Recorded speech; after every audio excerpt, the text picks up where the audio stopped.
হলদি night মানেই ভরপুর enjoy. আমি মনে করি বিয়ের দিনের থেকে হলদি নাইটে অনেক অনেক বেশি এনজয় করা যায়। তাই আর দেরি না করে ঝটপট করে সবাই মিলে একসাথে রেডি হয়ে ডিরেক্টলি চলে আসলাম হলুদ সন্ধ্যার প্রোগ্রামে। ভিতরে প্রবেশ করতেই দেখি মাশাল্লাহ ডেকোরেশনটা অনেক সুন্দর করেছে। তার উপরে আমার আর শিশির ভাইয়ের ড্রেস একদম ম্যাচিং, তাই জন্য অনেক অনেক বেশি সুন্দর লাগছিল। তাছাড়াও আমরা ছিলাম ছেলেপক্ষের যারা ছিল তারা সবাই এক কালারের পাঞ্জাবি, এমনকি মেয়েরা এক কালারের শাড়ি পরছিল। যাই হোক, আমরা ছেলেপক্ষের যারা ছিলাম তারা সবাই মিলে একসাথে দু একটা গ্রুপ ফটোশুট করলাম। এরপর নজর চলে গেল লোভনীয় সব খাবারের দিকে। আর এইগুলা ছিল মেয়ে পক্ষের যারা ছিল তাদের ড্রেস কোড আলাদা ছিল। এই বিষয়টাই আমার কাছে সব থেকে বেশি ভালো লাগছে। যাই হোক, 24 সাল তো পার হয়ে যাচ্ছে, তো আমি বিয়ের কথা বলতে আপু আমাকে দিল একটা থাপ্পড়।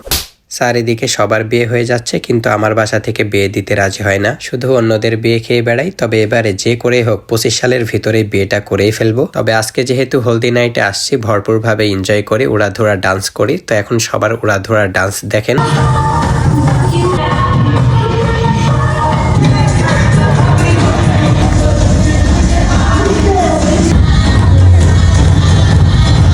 এইদিকে সবাই ডান্স করতে ব্যস্ত, অন্যদিকে সবাই দেখছি খাবার লুটপাট করতে ব্যস্ত হয়ে পড়ছে। তবে এই মুহূর্তটা আমার কাছে সব থেকে বেশি জোশ ছিল, তাই আমি আর বাকি না থেকে এক হাঁড়ি মিষ্টি নিয়ে দিলাম একটা দৌড়। লুটপাটের খাতায় এখন দেখি আমারও নাম পড়ে গেল, এটাই বাস্তব। হা হা।